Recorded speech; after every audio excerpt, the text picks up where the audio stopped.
نحمده ونصلي ونسلم على رسوله الكريم اما بعد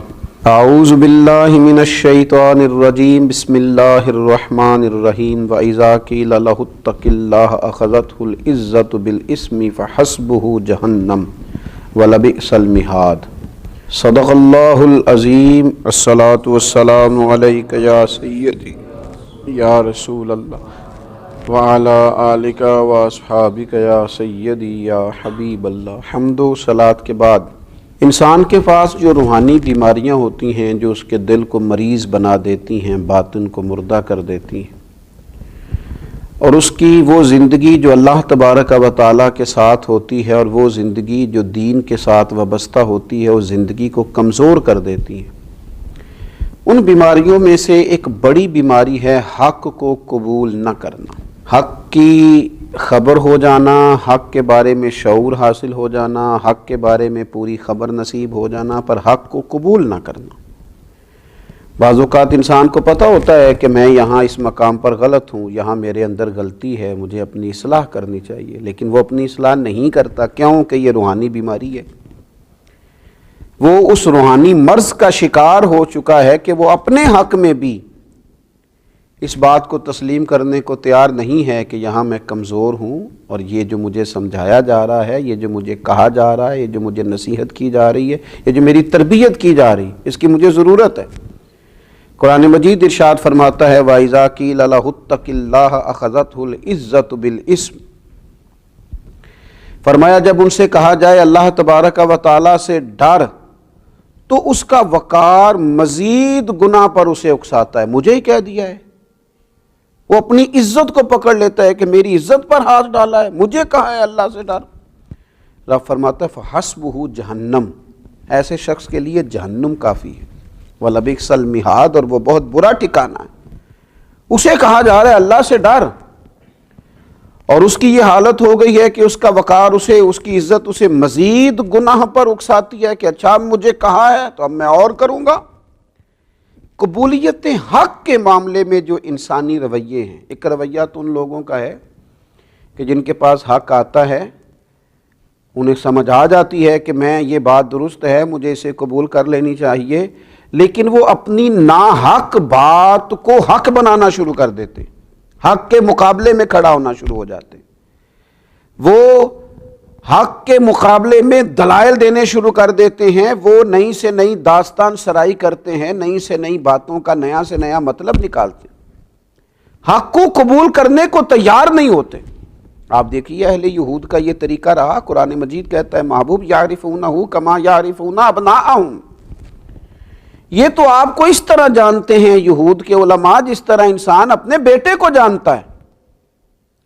لیکن کیا کرتے ہیں؟ حق کو باطل سے ملا دیتے ہیں، باطل کو حق سے ملا دیتے ہیں، حق کو چھپا دیتے ہیں۔ اللہ نے کہا وَلَا تَلْبِسُوا الْحَقَّ بِالْبَاطِلِ وَتَكْتُمُوا الْحَقَّ وَأَنْتُمْ تَعْلَمُونَ، حق کو باطل سے نہ ملاؤ اور حق کو نہ چھپاؤ، اور اے اہل یہود، اے یہود کے علماء، تم جانتے ہو میرے رسول صلی اللہ تعالی علیہ وسلم حق لے کے تشریف لائے، لیکن لوگ حق کی پوری معرفت ہونے کے باوجود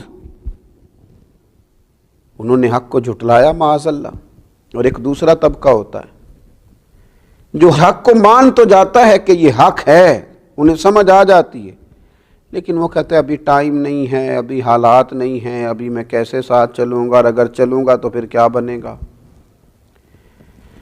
پھر دیکھیں بات تو آپ کی ٹھیک ہے، یہ وتیرہ رہا قریش مکہ کا، یہ انداز رہا قریش مکہ کا۔ ابو جہل کہتا تھا جو فرماتے ہیں حق فرماتے ہیں، کہتے تھے ابو لہب کا جو کہتے ہیں حق کہتے ہیں، لیکن جب ان سے کہا جاتا تھا جب حق تم پر پہنچ گیا ہے اور حق تم پر واضح ہو گیا ہے، پھر تم اسے قبول کیوں نہیں کرتے؟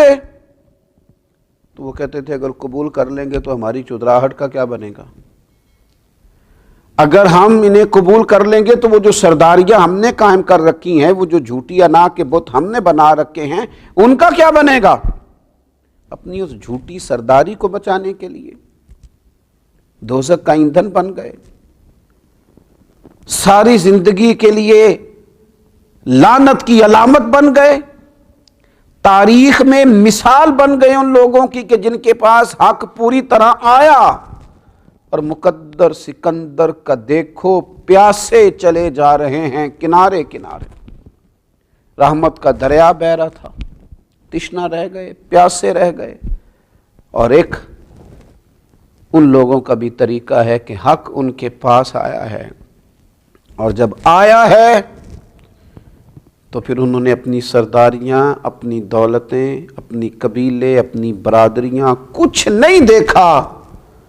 بلکہ میرے نبی پاک علیہ السلام نے فرمایا میں نے جس کے سامنے دین پیش کیا اس نے دلیل مانگی، یہ میرے ابو بکر صدیق ہیں۔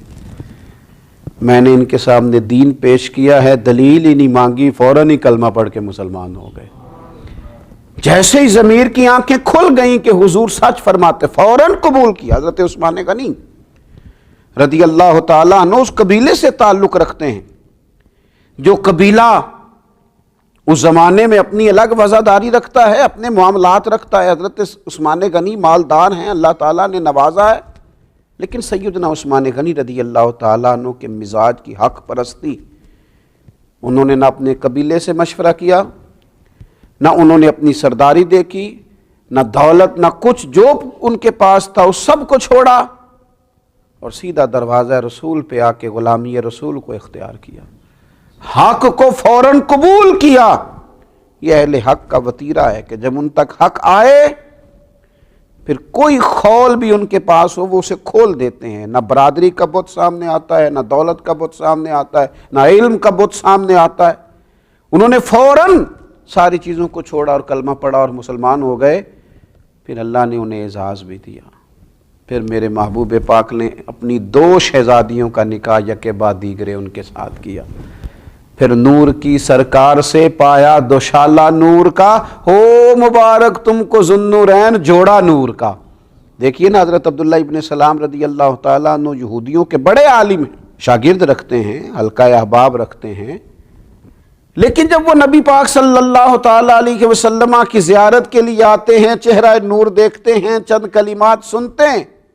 حق ان پر واضح ہو جاتا ہے، تو پھر انہوں نے سارا کچھ چھوڑا ہے اور رسول پاک کا کلمہ پڑھا ہے۔ اپنی زندگی جھوٹی تسلیوں میں نہ گزاریں، حق کو قبول نہ کرنا یہ روحانی مرض ہے۔ حق پرست بنیں، گروہ پرست نہ بنیں۔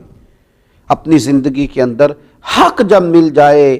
جب سمجھ آ جائے کہ فلاں چیز ٹھیک ہے، پھر اسے قبول کریں۔ اگر ہم غلطی پہ ہوں، ہمارے اندر کوئی کمزوری بھی ہو، کوئی کوتاہی بھی ہو، تو پھر بھی قبول حق کا رویہ اور قبول حق کا مزاج پیدا کریں۔ حضرت عمر فاروق رضی اللہ تعالیٰ عنہ ایک مسئلہ بیان کرتے ہیں، ایک خاتون اٹھ جاتی ہے، وہ کہتی ہے جناب عمر سے کہ آپ نے یہ مسئلہ اس طرح بیان کیا ہے اور قرآن پاک نے تو ہمیں اس طرح کر کے اس کی اجازت دی ہے، تو دیکھیے نا حضرت فاروق کا حوصلہ،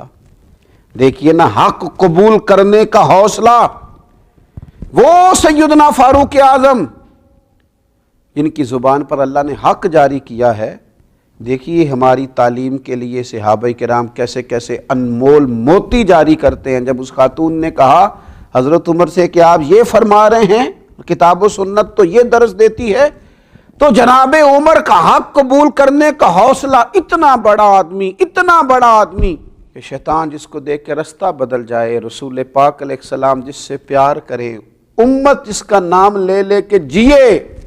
وہ عمر حق قبول کرتے ہیں تو اعلان کس طرح کرتے ہیں؟ فرماتے ہیں لوگوں سنو، ایک عورت نے ٹھیک کہا ہے اور ایک مرد نے خطا کی، اس مسئلے میں یہ خاتون حق پہ ہے، میں اس حق کو قبول کرتا ہوں، اپنی رائے سے رجوع کرتا ہوں۔ اللہ کرے یہ نصیب ہو جائے، اللہ کرے اس کی توفیق حاصل ہو جائے، اللہ کرے یہ چلن ہمارے درمیان عام ہو جائے۔ تو جب حق ملے اسے قبول نہ کرنا یہ روحانی مرض ہے، اور حق ملے تو اسے قبول کر لینا یہ خدا کا فضل ہے،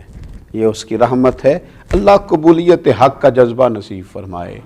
وما علینا